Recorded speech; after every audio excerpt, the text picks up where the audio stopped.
नमस्कार, बहुत बहुत स्वागत है आप सभी का डीडी न्यूज के इस खास कार्यक्रम इस वक्त में। मैं हूं निखिल सिंह और क्या है इस वक्त की बड़ी खबरें जिनके बारे में विस्तार से जानने समझने को लेकर आपके मन में जिज्ञासा है।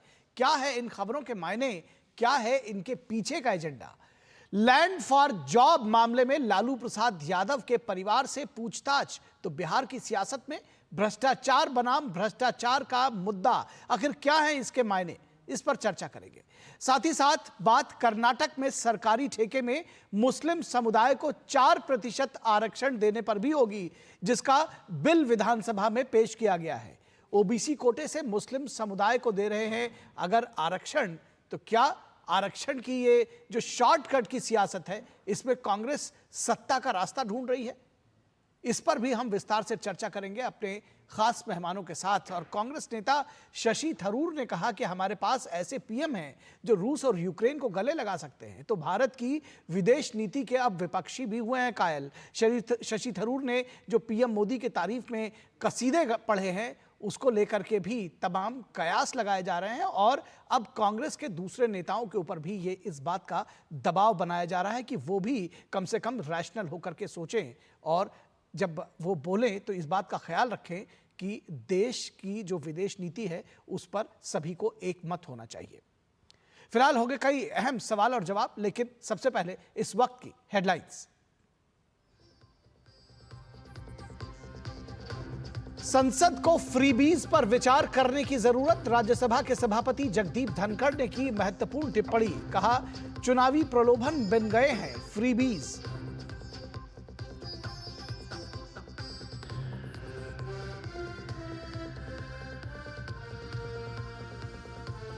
21 से 23 मार्च को बेंगलुरु में होगी आरएसएस की अखिल भारतीय प्रतिनिधि सभा की वार्षिक बैठक।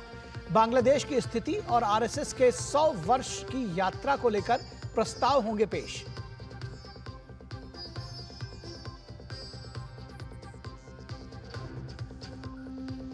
रायसीना डायलॉग का आज अंतिम दिन। विदेश मंत्री डॉक्टर एस जयशंकर हुए पैनल चर्चा में शामिल। कहा, डिजिटल दौर में विश्व में व्यावसायिक निर्णयों में केंद्र में राष्ट्रीय सुरक्षा की अहम भूमिका।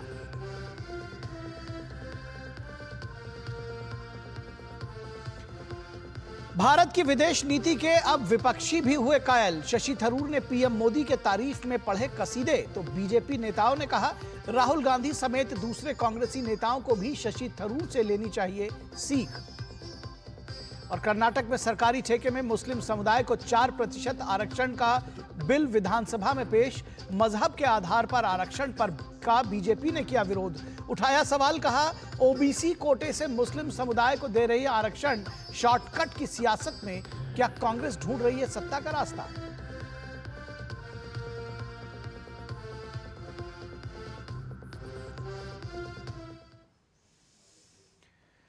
तो सबसे पहले बात करेंगे लैंड फॉर जॉब मामले में पूछताछ, यानी लालू प्रसाद यादव और उनके परिवार से पूछताछ। ये जो चर्चित लैंड फॉर जॉब स्कैम मामला है, ये अब लालू प्रसाद यादव और उनके परिवार के सिर चढ़कर बोल रहा है। दरअसल पूर्व रेल मंत्री और राजद अध्यक्ष लालू प्रसाद यादव से ईडी पूछताछ कर रही है। रेलवे में नौकरी के बदले जमीन हथियाने के आरोप में लालू प्रसाद यादव और उनके परिवार से पूछताछ हो रही है, लेकिन अंदर यानी कार्यालय में राजद सुप्रीमो लालू यादव से पूछताछ होती है और बाहर उनके समर्थकों का हंगामा होता है। चुनावी मौसम में इस जांच में अपने लिए एजेंडा ढूंढ रहे हैं क्या राजद? इससे पहले बिहार के पूर्व मुख्यमंत्री और लालू यादव की पत्नी राबड़ी देवी से ईडी ने पूछताछ की थी। मीडिया खबरों के अनुसार ईडी ने राबड़ी देवी से यह जानना चाहा कि दिल्ली में न्यू फ्रेंड्स कॉलोनी वाला बंगला आखिर कैसे लिया। पटना में सगुना मोड़ वाले अपार्टमेंट की जमीन खरीदने में पैसे कहां से आए? आपके नाम जो जमीन और मकान है उसे कैसे अर्जित किया? जिन लोगों को नौकरी के बदले जमीन ली गई है उन्हें आप कैसे जानती हैं? जिन्हें रेलवे में नौकरी दी गई, क्या आप उन्हें जानती हैं? हालांकि राबड़ी देवी और तेज प्रताप ईडी के अधिकांश सवालों को टाल गए। यह अलग बात है कि तेजस्वी यादव इसे बदले की कार्रवाई बताते हैं, मानो कुछ हुआ ही नहीं है। ईडी ने पिछले साल दिल्ली के एक अदालत में पीएमएलए के तहत केस दर्ज किया था। आरोप है कि लालू प्रसाद यादव के परिवार ने उनके रेल मंत्री रहते हुए भारतीय रेल में ग्रुप डी की नियुक्ति में बड़े पैमाने पर भ्रष्टाचार किया था। इससे पहले सीबीआई ने 2022 में जमीन के बदले नौकरी घोटाला में मुकदमा दर्ज किया था, जिसमें लालू प्रसाद यादव के परिवार सहित कई सरकारी अधिकारियों को आरोपी बनाया गया था। सीबीआई ने खोजबीन के दौरान एक हार्ड डिस्क भी बरामद की थी, जिसमें रेलवे में नियुक्ति पाने वाले उम्मीदवारों की सूची उपलब्ध है। यह अलग बात है कि राजद नेता तेजस्वी यादव कहते हैं कि अगर वे राजनीति में नहीं होते तो कोई केस नहीं होता।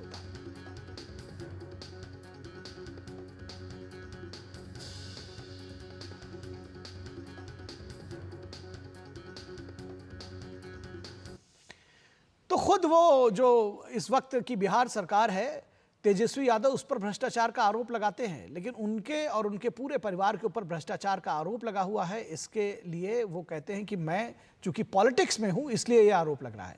तो यह भी समझने की जरूरत है। बिहार के पूर्व डिप्टी सीएम और राजद नेता तेजस्वी यादव आखिर क्या कुछ कह रहे हैं, आइए उनको सुनते हैं। बीजेपी की ए से लेके जेड की टीम आएगी। दिल्ली चुनाव जब खत्म हुआ तभी हमने आपको कहा था, तो आई है। तो भाई हम लोग तो जो नियम है कि हम लोग तो मदद हमेशा करते, जब बुलाता लोग जाते हैं। लेकिन हम आपसे पूछना चाहते हैं, ईडी, सीबीआई, इनकम टैक्स, हम लालू जी, तेज प्रताप जी या मीशा भारती जी या हमारा पूरा परिवार, राबड़ी देवी जी, आप लोग गिनती भी भूल गए होंगे कि कितने बार हम लोग गए हैं। बता दो कितनी बार गए, कोई एक जवाब दे दो तो। अरे इस सब से कुछ होने वाला नहीं। जितना इस संस्थानों का दुरुपयोग करेंगे, संवैधानिक संस्थानों का, जितना भी इनके सोच के हिसाब से ये हमको तंग कर रहे हैं, लेकिन हम हो रहे हैं और मजबूत। बिहार की जनता जवाब देगी इन लोगों को।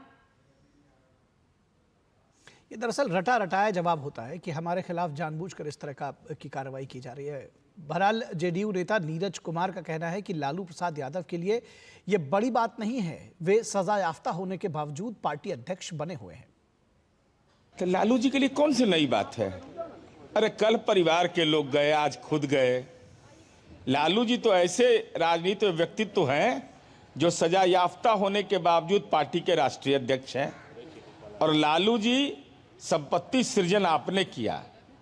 जब केंद्र में आपकी सरकार थी तो आप पर मुकदमा दर्ज हुआ, तो ये तो स्वाभाविक न्यायिक दुर्गति आपका है।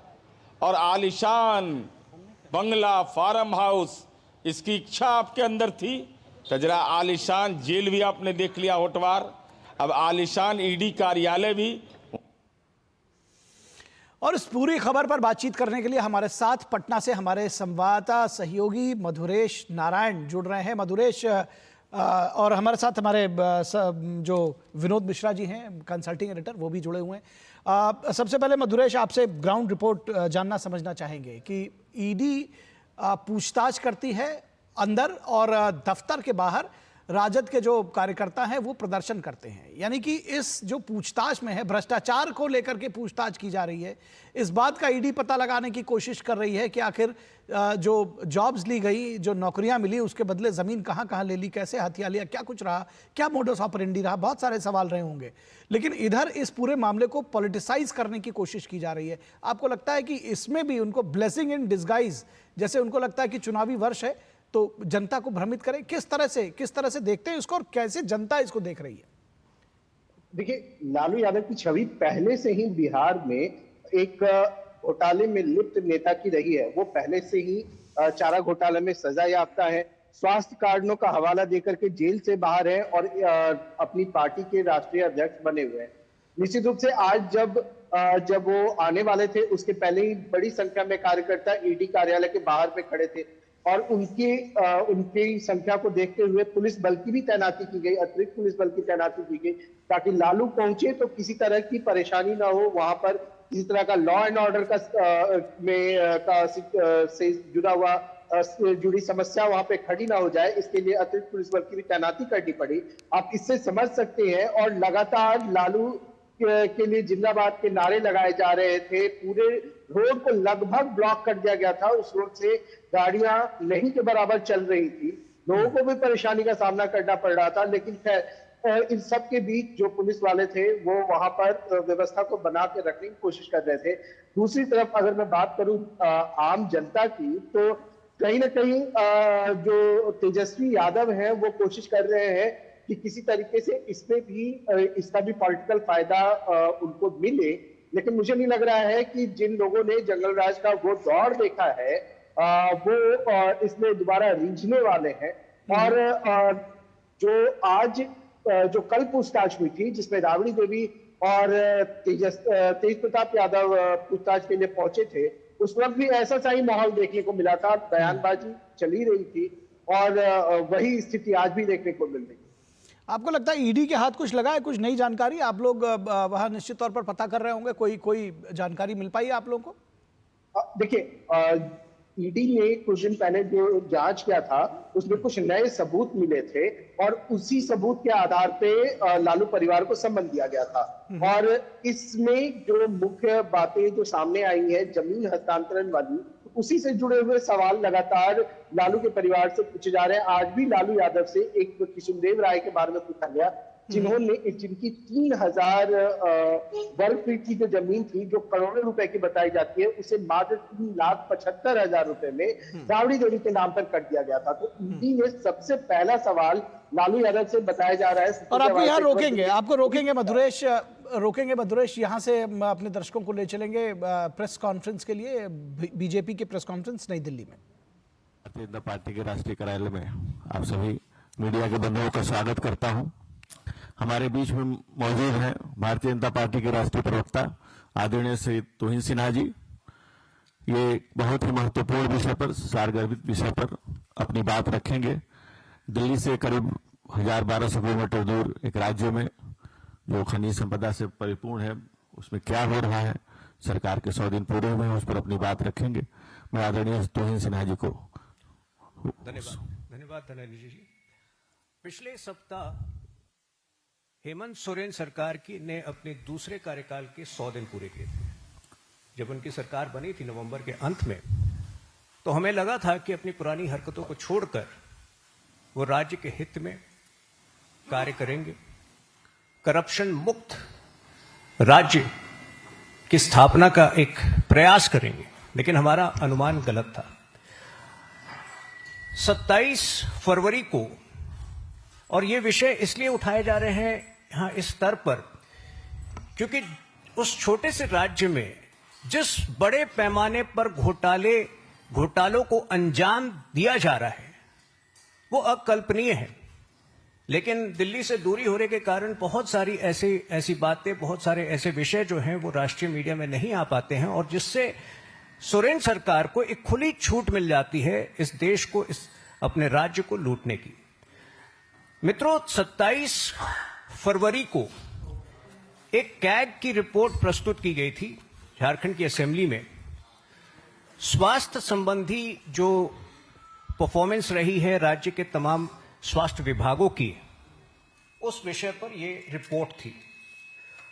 और इसमें जो तथ्य सामने आए हैं वो आपको हैरान कर देंगे। 19,125.88 करोड़ का कोई हिसाब नहीं है, जिसमें कि 5,209 उपयोगिता प्रमाण पत्र,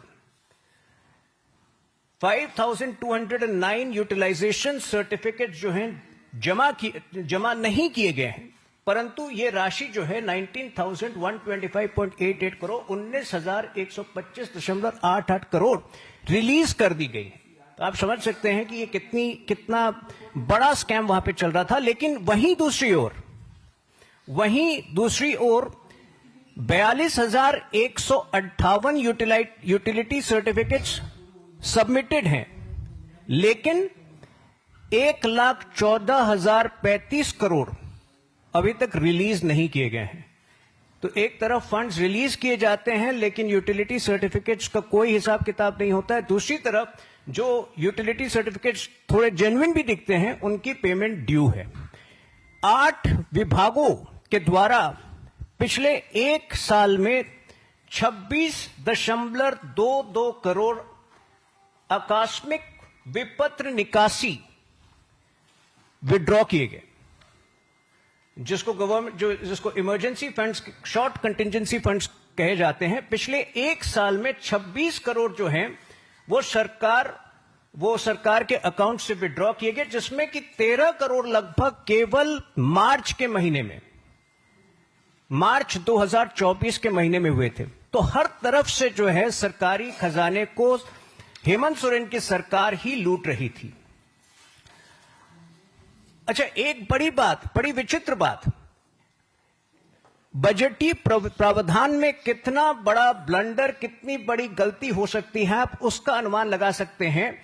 4536 करोड़ को रेवेन्यू सेक्शन में, राजस्व अनुभाग में दिखाए जाने के बजाय उसको कैपिटल कंपोनेंट में अर्थात पूंजीगत अनुभाग में दिखाया जाता है और ओवर स्पेंड कर दी जाती है। तो रेवेन्यू का हिसाब नहीं, लेकिन खर्चे जो हैं बेहिसाब। वहीं दूसरी ओर पूरे कोविड के दौरान और उसके बाद जो कमियां और जो खामियां पूरे राज्य की स्वास्थ्य व्यवस्था में पाई गई, उसका वर्णन अगर करें तो आप समझ सकते हैं कि दिल्ली में जो केजरीवाल का हाल था, उससे बुरा हाल आज झारखंड का है। मार्च 2022 में ऐसा पाया गया कि केवल कि 61% जो है पोजीशन मेडिकल ऑफिसर के और स्पेशलिस्ट के, विशेषज्ञों के रिक्त थे। जहां नर्सेस का सवाल आता है, लगभग 20 से 25% जो सीट्स, जो पोजीशंस थे नर्सेस के, वो रिक्त थे।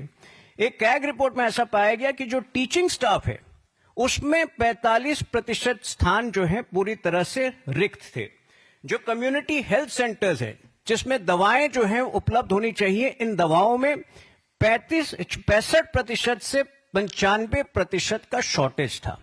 तो एक प्रकार से जो हमने कई ऐसे दृश्य देखे हैं दोस्तों, जहां ग्रामीण इलाकों में, ट्राइबल इलाकों में लोगों को, शवों को 50-50, 60-60 किलोमीटर जो है झारखंड में अपने कंधों पर उठाकर ले जाते हैं हमारे ग्रामीण भाई ट्राइबल्स।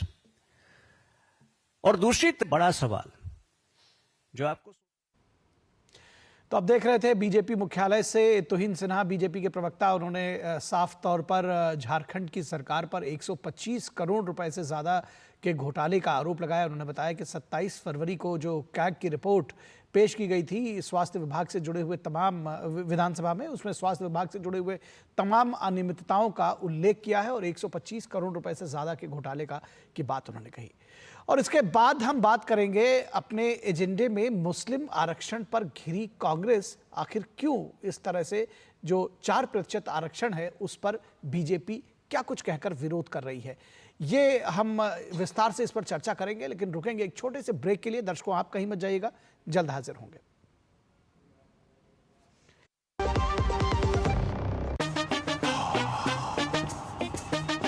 कैसे धंधा बढ़ेगा, कैसे गल्ला चलेगा, कैसे टाइकून बनेगा, ये काफी नहीं बेटा, जो स्कूटर है तेरा कब रॉकेट बनेगा। सिर्फ नींबू मिर्ची लगाने से बिजनेस बढ़ता तो हर बड़ा बिजनेस यही करता है। बिजनेस बढ़ता है क्रेडिट से। अपनी दुकान में क्रेडिट ऑन यूपीआई अपनाओ, कस्टमर्स को यूपीआई पे क्रेडिट मिलेगा तो कस्टमर्स बढ़ेंगे और उनकी शॉपिंग भी। क्या समझे?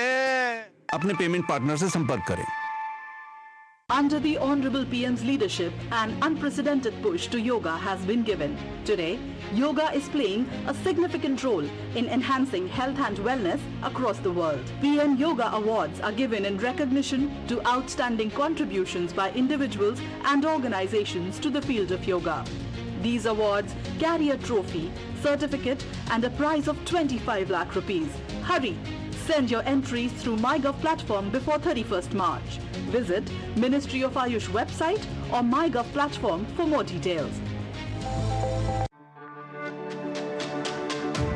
मेरी पसंद, मेरी पसंद, मेरी पसंद, मेरी पसंद, हमारी पसंद, हम सबकी पसंद। मजबूत देश का मजबूत सरिया हो गया स्टील। ब्रेक के बाद एक बार फिर आप सभी का स्वागत है और अब बात होगी मुस्लिम आरक्षण पर घमासान, और इस पर कांग्रेस को घेरा है बीजेपी ने। कर्नाटक से खबर है, जहां कर्नाटक सरकार ने transparency in public procurement amendment bill विधानसभा में पेश किया है, जिसमें सरकारी ठेके में मुस्लिम ठेकेदारों को 4% आरक्षण देने का प्रस्ताव है। बीजेपी ने सरकारी टेंडर में मजहब के नाम पर एक विशेष समुदाय को आरक्षण देने का विरोध किया है। पार्टी का कहना है कि वो इस फैसले के खिलाफ हर स्तर पर लड़ाई लड़ेगी और अदालत में इसे चुनौती भी देगी। सिद्धारमैया सरकार का दावा है कि इन संशोधन की जरूरत इसलिए पड़ी ताकि राज्य के मौजूदा बजट में मुस्लिम कोटा का पहले से ऐलान किया जा चुका था।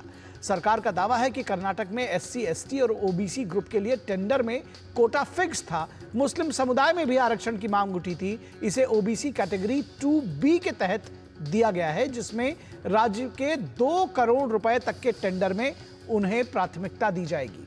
OBC कोटा के तहत पश्चिम बंगाल ने मुस्लिम समुदाय के लगभग सभी जातियों को नौकरी और शिक्षा में रिजर्वेशन दिया था, जिसे कोलकाता हाईकोर्ट ने अवैध माना था। ममता सरकार को तब एक और झटका लगा था जब सुप्रीम कोर्ट ने धर्म के आधार पर आरक्षण को असंवैधानिक माना था। ममता बनर्जी सरकार के वकील कपिल सिब्बल ने सुप्रीम कोर्ट में अर्जी दाखिल की है कि पश्चिम बंगाल पिछड़ा वर्ग आयोग नए सिरे से जातिगत पिछड़ेपन की समीक्षा कर रहा है। बड़ा सवाल यह है कि जातिगत जनगणना और जिसकी जितनी आबादी उसका उतना हक का नारा देने वाले राहुल गांधी अगर OBC कोटे में मुस्लिम समुदाय के आरक्षण का जुगाड़ ढूंढ रहे हैं, फिर तेलंगाना में 42% OBC आरक्षण का क्या फायदा है?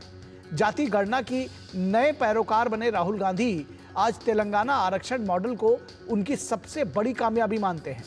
तेलंगाना सरकार ने OBC आरक्षण बढ़ाने वाला बिल विधानसभा से पास कर लिया है। 2 महीने में जातिगत गणना कराकर उसे आरक्षण देकर राहुल गांधी अपना चुनावी वादा पूरा होने की गारंटी मानते हैं। लेकिन राहुल गांधी के सामने मुश्किल यह है कि क्या सुप्रीम कोर्ट आरक्षण की सीमा 50% से अधिक बढ़ाए जाने के सियासी फैसले को स्वीकार कर लेगा? उससे भी बड़ा सवाल यह है कि सामाजिक आर्थिक विश्लेषण में जो हड़बड़ी दिखाई गई है और मजहब के आधार पर आरक्षण की मनाही को जाति का चोला पहनाया गया है, क्या यह वैधानिक हो सकता है? बीजेपी सांसद तेजस्वी सूर्या कर्नाटक सरकार के फैसले को असंवैधानिक बताते हुए कांग्रेस पर तुष्टीकरण करने का आरोप लगाते हैं। बीजेपी ने कर्नाटक सरकार के मुस्लिम आरक्षण को राष्ट्रीय एकता, अखंडता और संप्रभुता के लिए भी खतरा बताया है। जब तक सिद्धारमैया सरकार इस फैसले को वापस नहीं लेगी, बीजेपी अपनी लड़ाई जारी रखेगी। बड़ा सवाल यह है कि फ्री बी को पूरा करने में लगभग हांफती हुई सिद्धारमैया सरकार तमाम डेवलपमेंट प्रोजेक्ट्स को रोके रखा हुआ है। फिर 2 करोड़ रुपए तक के टेंडर में मुस्लिम ठेकेदारों को आरक्षण, क्या यह सियासी दांव नहीं कहा जा सकता?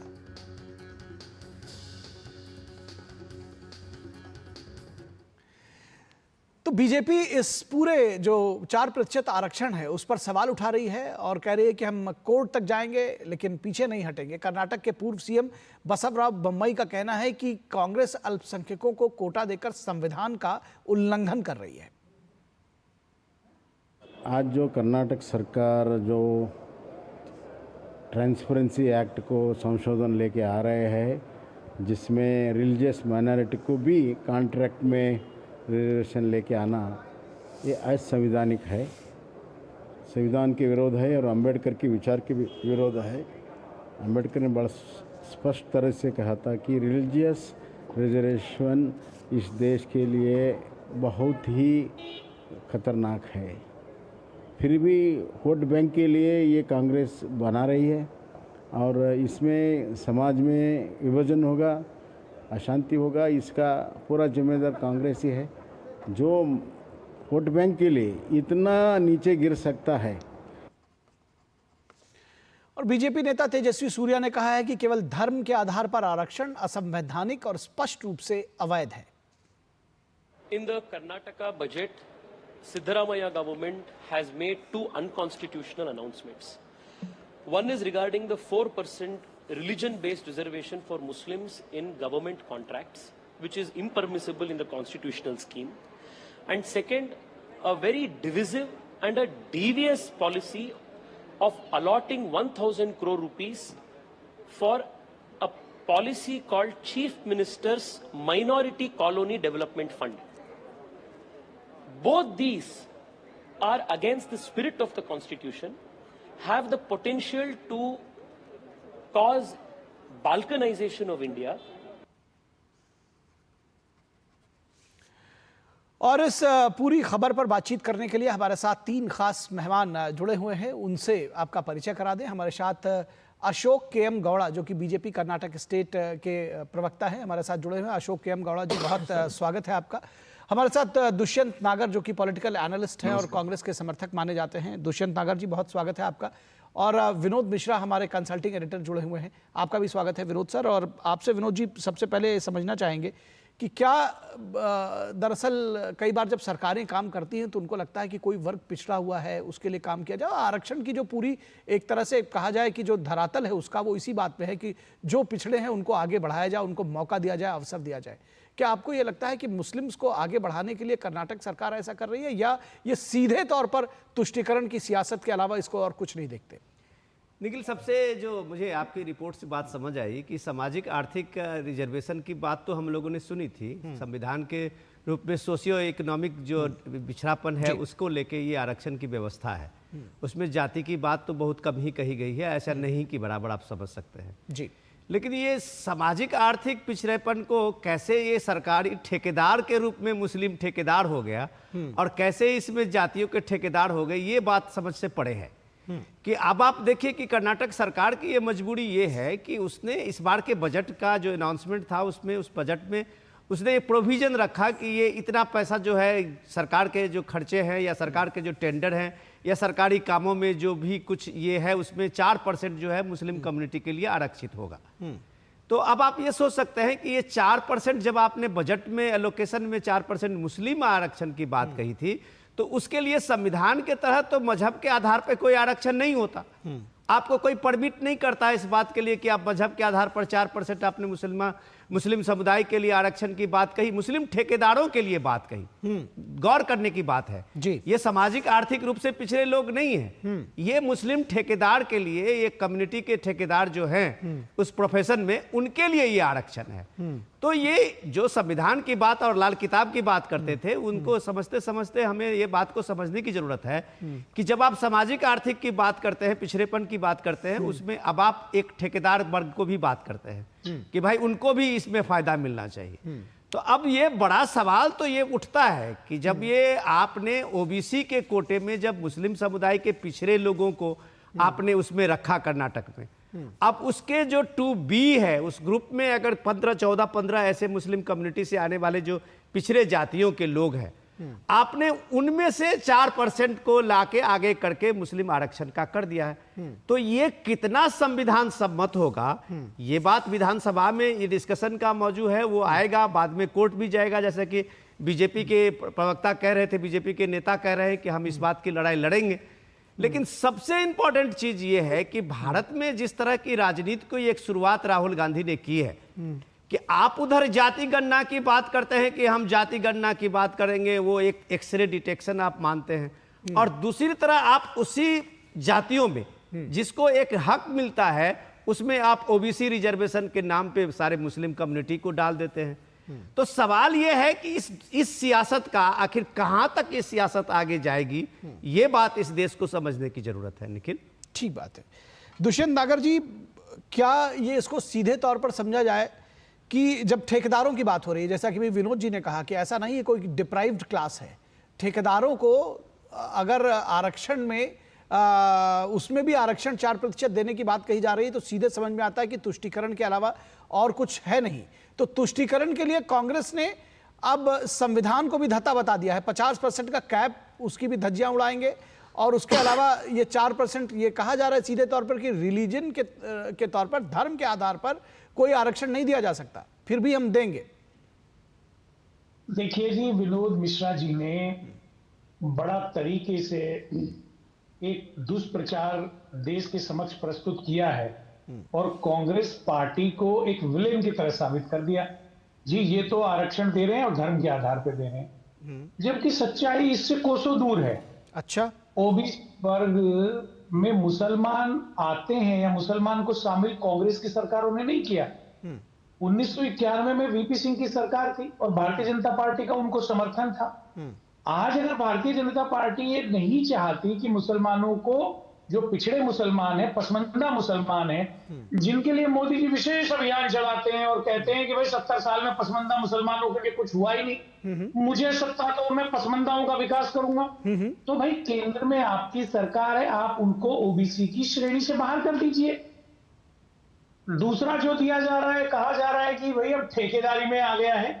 अरे भाई ये 2 करोड़ तक के जो ठेके हैं उसमें उनको प्रावधान का प्रस्ताव रखा है और मात्र 19 ऐसी उपजाति जातियां हैं मुसलमानों की जिनको दिया जा रहा है, सभी मुसलमानों को नहीं दिया जा रहा। जो मुसलमान गरीब हैं, जिनकी आय कम है, जो ओबीसी कैटेगरी में आते हैं, वो 2 करोड़ तक का ठेका ले सकेंगे, है ना? मतलब आप जो बात कह रहे हैं उसको थोड़ा जस्टिफिकेशन भी सोचिए कि जो गरीब है वो 2 करोड़ तक का ठेका ले सकेंगे, और आप ये कह रहे हैं कि 1991 में ही इनको जो माइनॉरिटीज हैं, जो जिन जातियों की आप बात कह रहे हैं कि उनको ओबीसी में डाला गया था, तो 2004 से 2014 तक आप क्या कर रहे थे?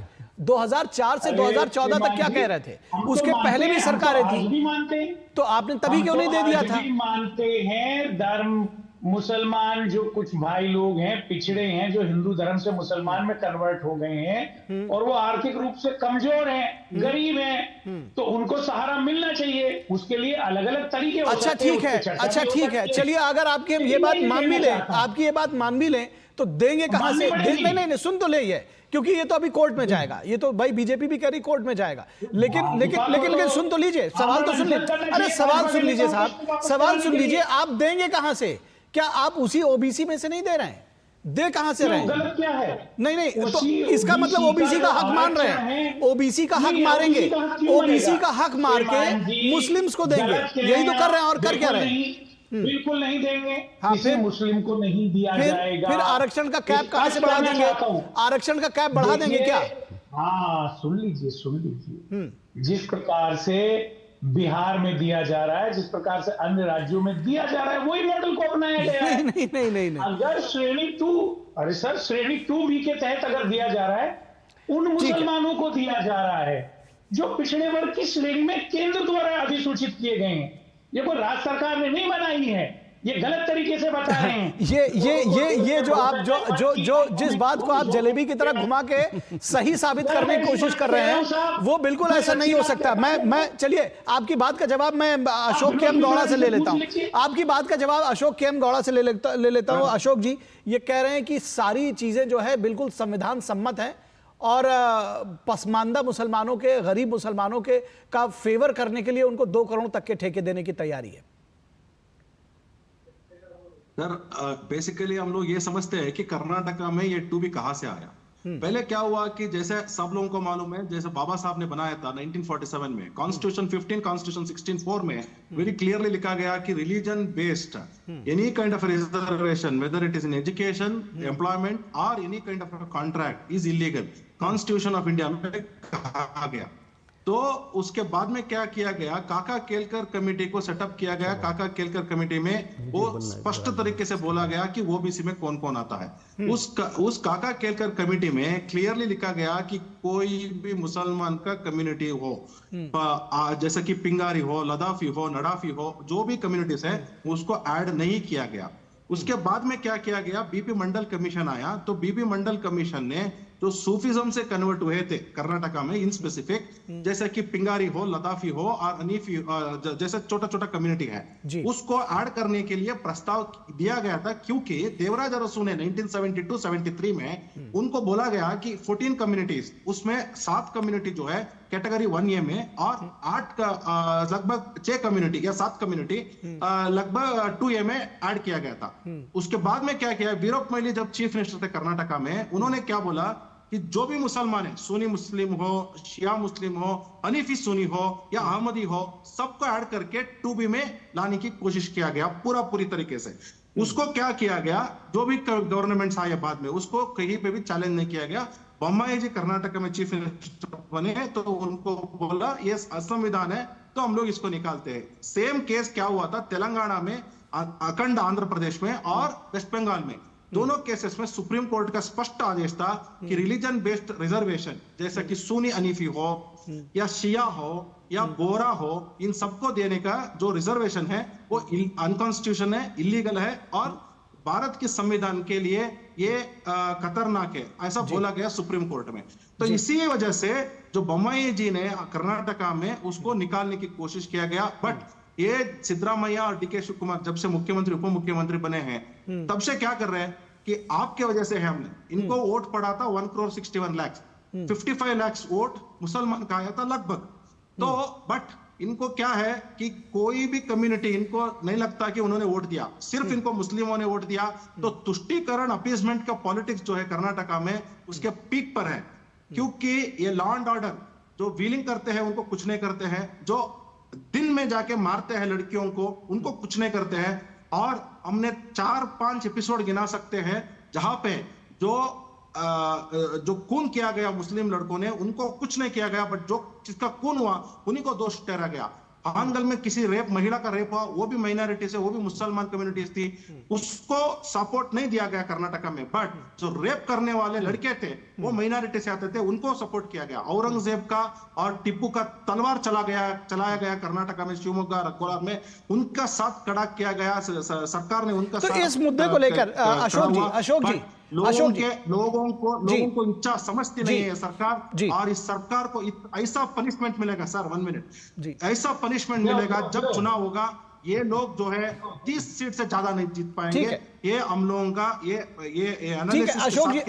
अशोक जी मैं ये समझना चाहता हूं आपसे एक बात, अशोक जी एक बात और समझना चाहता हूं। अभी जिस तरह से दुष्यंत नागर कह रहे हैं कि ये जो वो जातियां उनमें डाली गई हैं जो मुस्लिम्स में जो 1991 के तहत उसको डाला जा सकता था और पहले डाला गया था ओबीसी लिस्ट में, क्या वही है या ये तुष्टीकरण के लिए और जिस तरह से आपने बताया कि सुन्नी और शिया और उसमें से भी जातियों को डाला गया है? एब्सोल्युटली करेक्ट सर, आपने जो सेकंड बताया जो 2B में है शिया सुनी अनीफी को डाला गया है, जो 43% है, वो पावरफुल लोग हैं कर्नाटका में, और इंटायर बैंगलोर में भी उनको बिजनेसेस चलाते हैं, इतने पावरफुल है वो लोग। जैसे कि टिप्पू सुल्तान ने फोर्सफुली कन्वर्ट किया उनको, जो जमींदार थे, जो पालेगार थे, उनको कन्वर्ट किया गया था, वो सुनी अनीफी बने थे, उनको भी आरक्षण में 2B में लाया गया। और बोरा मुस्लिम जो है वो पावरफुल कम्युनिटी है पूरा देश में, उनको भी डाला गया 2B में।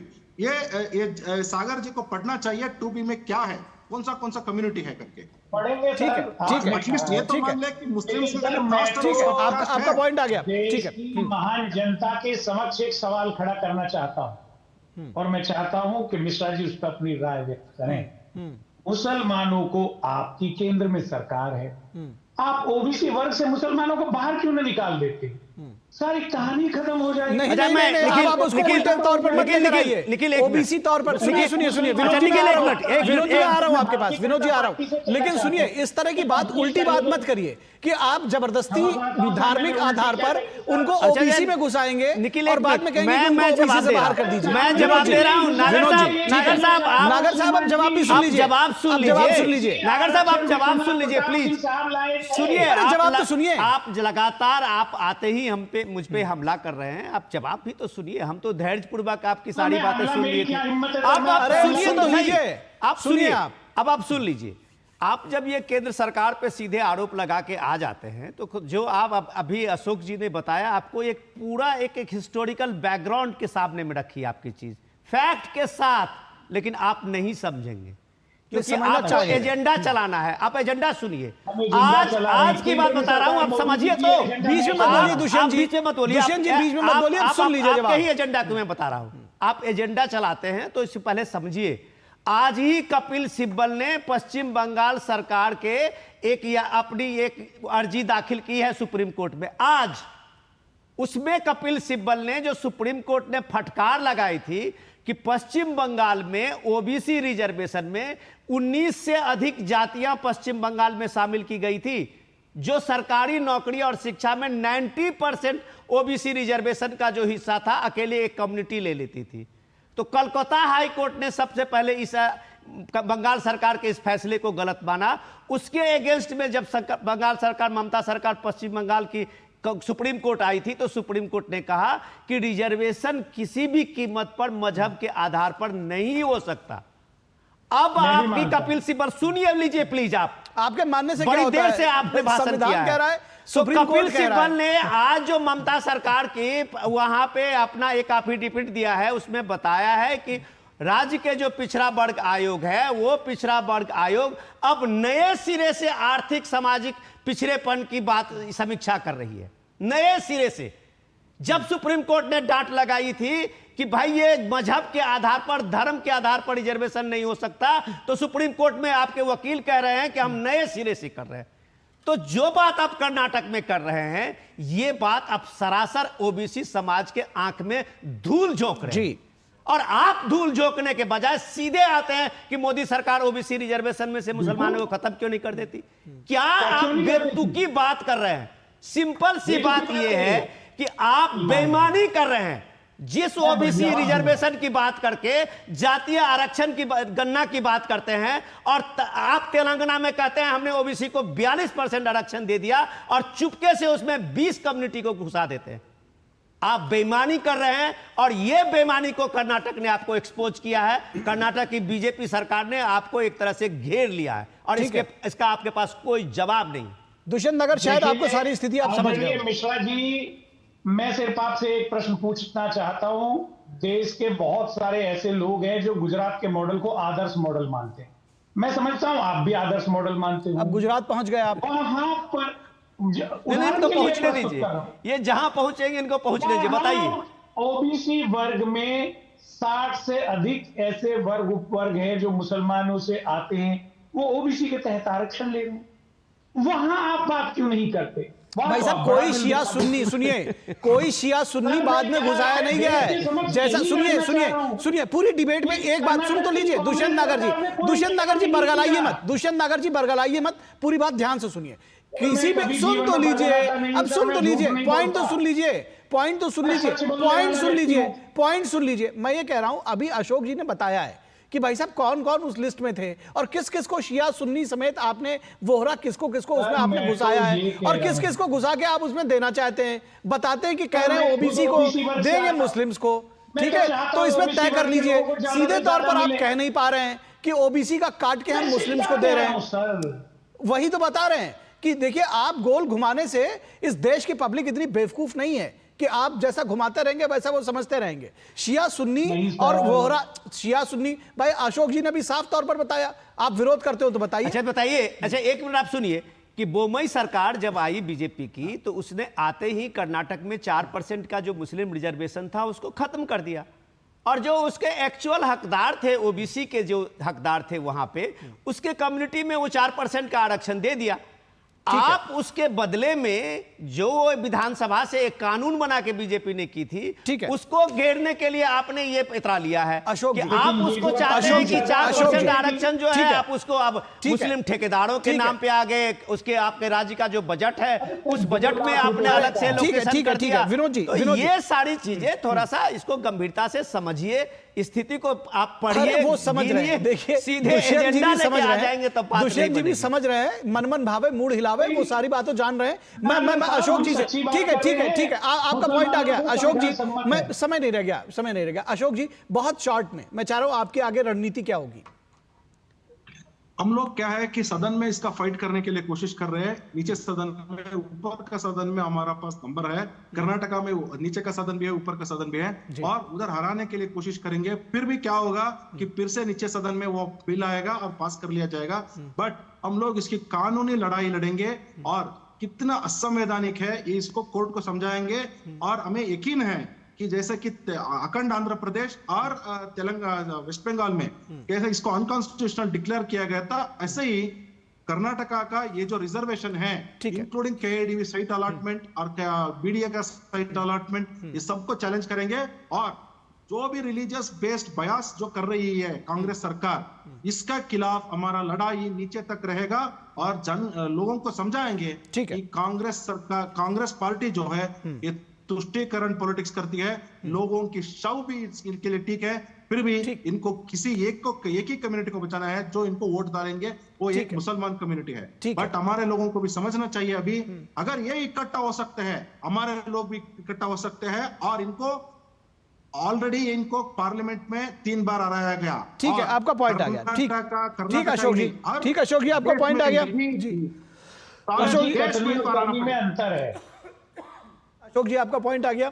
और दुष्यंत जी, आपने भी काफी अच्छी कोशिश की, लेकिन उसके लिए मैं आपको बधाई दूंगा, लेकिन मुझे ऐसा लगता है कि आप पॉइंट फिर भी अपना प्रूव कर नहीं पाए, क्योंकि उस पॉइंट में शायद दम नहीं था। बहुत शुक्रिया, बहुत शुक्रिया, आपको खूब अवसर दिया दुष्यंत जी। आप इधर उधर की बात करते रहे दुष्यंत जी। बहुत बहुत बहुत शुक्रिया आपका जुड़ने के लिए। फिर अगली डिबेट में आपके साथ फिर मिलेंगे, आपको जोड़ेंगे। अशोक जी बहुत शुक्रिया आपका, और विनोद जी आपका भी शुक्रिया।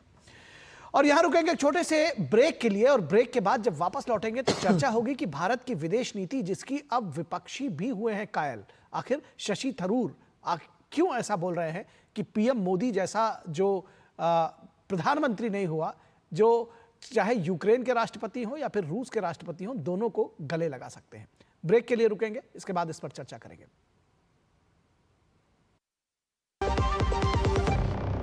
जब धरती चीर कर निकलता है लोहे का पत्थर और मिलता है मोंगिया के जोश से, फिर तपता है, पिघलता है और बनता है फौलाद। अब होता है सरिया सारी खूबियों के साथ। मोंगिया स्टील, मजबूत देश का मजबूत सरिया।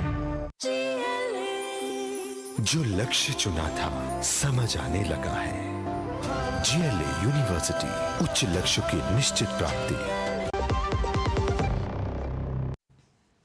स्वागत है आपका ब्रेक के बाद। और भारत की विदेश नीति अब विपक्षी भी हुए हैं कायल। और रूस यूक्रेन के बीच 1 महीने के युद्ध विराम समझौते के साथ ही भारत के रुख की भी हर ओर सराहना की जा रही है। पीएम मोदी की अगुवाई में भारत शांति का पक्ष धर रहा है।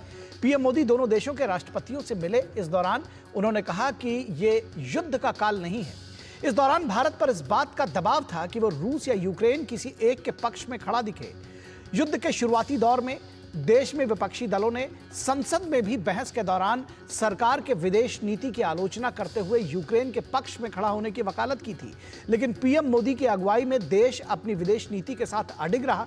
पीएम मोदी ने कहा कि इस युद्ध में हम तटस्थ नहीं हैं, हमारा भी एक पक्ष है और यह पक्ष शांति का है। इस दौरान लगभग 1.5 महीने के भीतर पीएम मोदी रूस और यूक्रेन का उन्होंने दौरा किया। दोनों ही राष्ट्रपतियों ज़ेलेंस्की और पुतिन से पीएम मोदी ने मुलाकात की और दोनों ने ही पीएम मोदी का बाहें फैलाकर स्वागत किया। दोनों ने ही उन्हें गले लगाया। हाल ही में अमेरिकी राष्ट्रपति ट्रंप के संघर्ष विराम प्रस्ताव के बाद राष्ट्रपति पुतिन ने भी इस बात की तस्दीक की है कि पीएम मोदी समेत दुनिया के कुछ प्रमुख नेता शांति स्थापित करने का लगातार प्रयास कर रहे हैं। इस बीच विपक्ष के कुछ नेता दबे स्वरों में और कुछ एक खुलकर पीएम मोदी के और भारत की विदेश नीति की सराहना कर रहे हैं। यूएन में यानी कि संयुक्त राष्ट्र में 29 साल तक विभिन्न पदों पर रहे पूर्व विदेश राज्य मंत्री और कांग्रेस के सांसद शशि थरूर ने पीएम मोदी और भारत की विदेश नीति की मुक्त कंठ से सिर्फ सराहना ही नहीं की है, पूर्व में सरकार की आलोचना किए जाने की अपनी गलती भी उन्होंने स्वीकार की।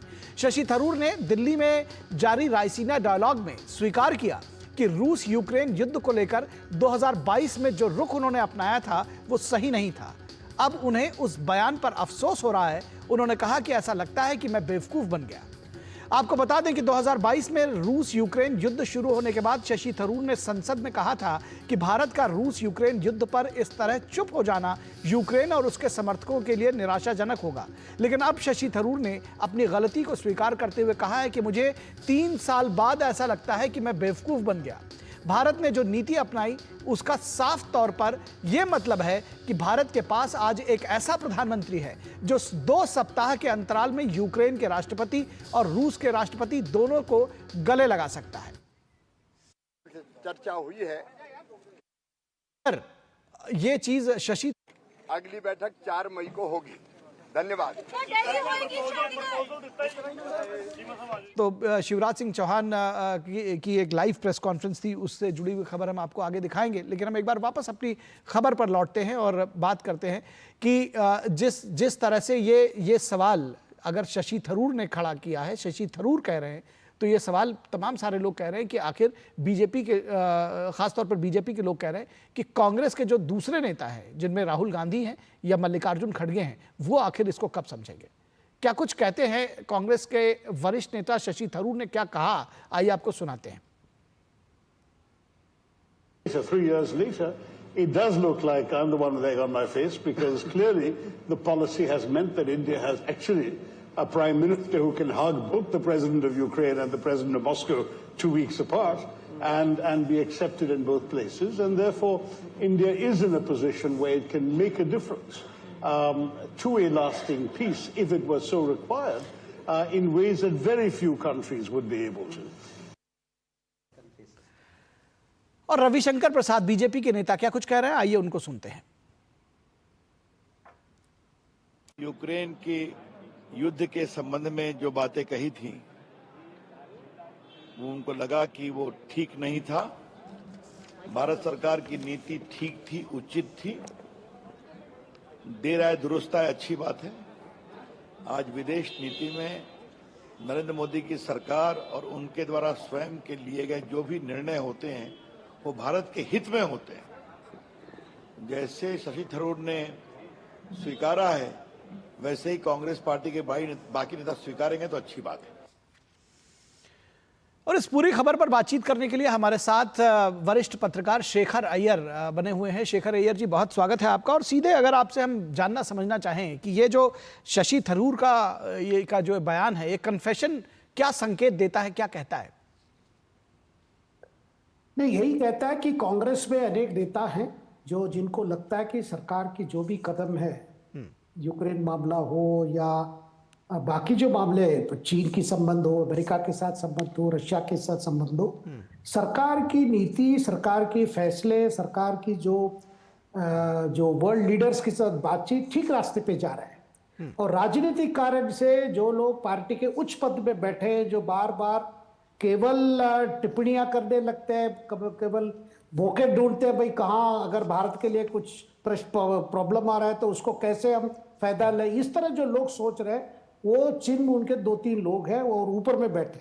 लेकिन पार्टी के बहुत लोग जानते हैं कि हमारे प्रधानमंत्री जो भी फैसले लेते हैं कोई जल्दबाजी भी नहीं लेते, बहुत समझ के लेते हैं, पूरा 360 डिग्री का क्या इम्पैक्ट रहेगा, भारत का इंटरेस्ट क्या है, सोच के लेते हैं। और ये मतलब मैं कहूंगा कि बहुत ईमानदारी की बात है कि शशि थरूर ने इसको स्वीकार किया है। ये भी कहा कि भाई मैंने जो बातें बताई थी पार्लियामेंट में यूक्रेन को लेकर, आज मुझे लगता है कि जिस तरह घटनाएं बदल गई हैं, परिस्थिति जो बदल रहा है, युद्ध समाप्त होने वाला है, मुझे लगता है कि मेरे मुंह में अभी भी अंडे किसी ने फेंका हो। जी, तो एक प्रकार से एक बार ईमानदारी बात है। लेकिन क्या है कि ये बड़ी अनफॉर्चुनेट है, जो पार्टी सत्ता में कई साल रही है, जिन नेताओं को अच्छी तरह मालूम है कि भारत की जो विदेश नीति रही हमेशा एक कंसेंसस पे चली। जब कांग्रेस सत्ता में थी और मतलब भारतीय जनता पार्टी विपक्ष में थी, कई बातों पे भारतीय जनता पार्टी ने सरकार को मतलब सहयोग भी किया है, समर्थन भी दिया है। लेकिन जब से 2014 के बाद, जब से नरेंद्र मोदी जी प्रधानमंत्री बने हैं, कांग्रेस के नेता खास करके राहुल गांधी जी का एक ही रवैया रहा है, भाई कुछ भी हो हमें आलोचना करना है, कोई क्रेडिट नहीं देना है, कुछ नहीं करना है। जी, ये जो फ्रस्ट्रेटेड अप्रोच है, उस फ्रस्ट्रेटेड अप्रोच से कई नेता चाहते हैं कि कांग्रेस पार्टी बाहर निकल के आए।